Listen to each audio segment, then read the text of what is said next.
Okay guys, welcome back to the channel, and we're going to see something absolutely mind-blowing. This is from quite an old news TV show, and they're talking about Tutankhamun and how this person, this king, is more related to Europeans than to Egyptians. This is just incredible. Just listen to this, guys, how history is so messed up. Well, there's that research that we're hearing today that shows half of all Western European men are somehow related to the Egyptian pharaoh King Tutankhamun. CTV's Marella Fernandez here with more on this. Marella, what's up with this? It's really interesting, actually. Yeah. So this is coming out of Switzerland, and the researchers there have found that not only do half of Western European men have this connection, genetic profile connection, but 70% of men in Britain, which is astounding. But they all have the same genetic profile or same ancestry as King Tut from Egypt way back when. Well, that's hard to believe. I mean, King Tutankhamun, I think, lived probably to be about 14. How did he get around with all that? Yeah, he didn't get past his teenage years, and he only ruled for 10 years. But I guess it goes back even further than that. And here's what's really shocking about this. Less than 1% of modern-day Egyptians have that same connection.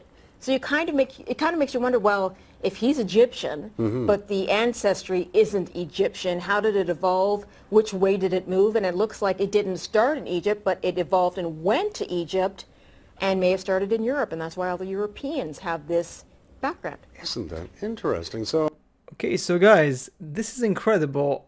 Are you hearing what I am hearing? So if literally more than 50% of Western Europeans, okay, are related to Tutankhamun, and British is 70%, alright? Which means that Tutankhamun was effectively originally from Europe. Less than 1% of modern Egyptians, men, are actually linked to Tutankhamun based on DNA sampling. This is crazy. This means effectively that everything that we have thought about the Egyptian lineage and where they come from is completely false. Most likely the kings and queens of Egypt were not even Egyptian per se. This is why it's important to understand that history has been modified, has been transgressed so many times.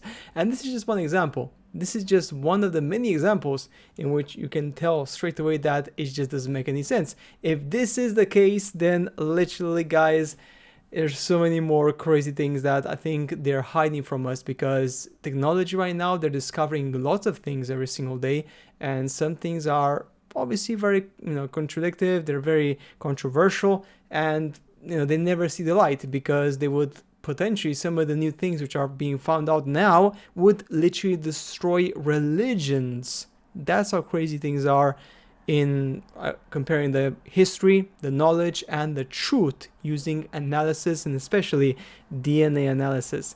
But also, before we end this video, let me show you guys another crazy thing, which of course shows once more that what we thought was modern technology is actually not that modern. Okay, so what we have in front of us is a car doing literally a U-turn, making the wheels shift and literally spinning like if it wants 180 degrees straight away. Look at that. That is just incredible without having to do any maneuverability. That was a car from like early 20th century. Do you understand what I'm talking about? Early 20th century, and we see the car able to move the wheels like that and shift directions, okay? This is what I'm talking about. There's just so much technology which is completely lost, was erased, was forgotten on purpose, okay? Which is just crazy. And now they're reintroducing it today to the population of the modern world by saying that, oh, this is a new stuff. Exactly what happened with the electric cars. The electric cars, they made a video about this about a month ago, where we showed that at the start of the 20th century, even better, at the end of the 19th century, the very end of the 19th century, there were already electric cars and electric scooters in European cities and American cities alike.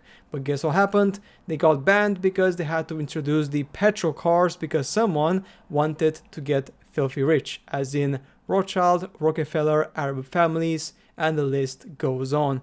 So guys, that's it for today's video. As always, remember, the truth is out there, and what you think is the truth in history, think again. It's manipulated, it's transformed, it's converted, and none of it is most likely the real deal, because there's people with interest who always want to modify the history based on their agenda and their opinions.